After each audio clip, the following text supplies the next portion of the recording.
Students, this is Shaista Parveen, your geography teacher. Today I am here with you with the exercise of chapter number 3, Our Changing Earth of class 7 geography. So let's discuss the exercise. Now we will answer the following question. So our first question is, why do the plates move? Plates at our planet's surface move because of the intense heat in the Earth's core that causes molten rock in the mantle layer to move. It moves in a pattern called a convection cell that forms when warm material rises, cools, and eventually sinks down. As the cooled material sinks down, it is warmed and rises again. In this way, the plates move. Now let's discuss question number 2. What are exogenic and endogenic forces? So what is endogenic forces? The forces which act in the interior of the earth is known as endogenic forces. For example, earthquake. Now what is exogenic forces? The forces which act on the surface of the earth known as exogenic forces, and the examples of exogenic forces are sea waves. Now let's discuss question number 3. What is erosion? You all are very familiar with this word erosion. So what is erosion? The process by which the surface of the earth is worn away by the action of water, glaciers, winds, waves, etc.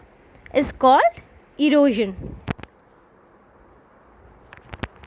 Now let's discuss question number 4.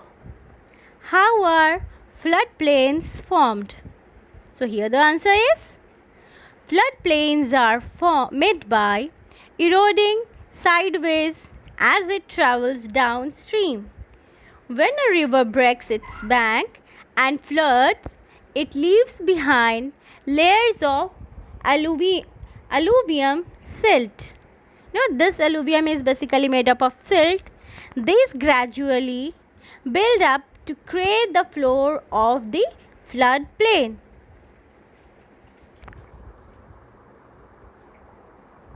Now let's discuss question number 5. What are sand dunes? A sand dune is a mount, hill, or ridge of sand that lies behind the part of the beach affected by tides. They are formed over many years. When wind blown, sand is trapped by beach grass or other stationary objects. Without vegetation, wind and waves regularly change the form and location of dunes. Now let's discuss question number 6. How are beaches formed? Beaches are made up from eroded material that has been transported from elsewhere and then deposited by the sea. For this to occur, waves must have limited energy. So beaches often form in sheltered areas like bays. Constructive waves build up beaches as they have a strong swash and a weak backwash.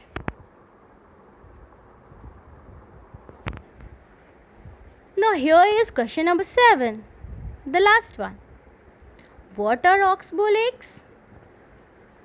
An oxbow lake forms when a river creates meander due to the river's eroding bank after long period of time, the meander becomes very curved and eventually the neck of the meander becomes narrower and the river cuts through the neck during a flood, cutting off the meander and forming an oxbow lake.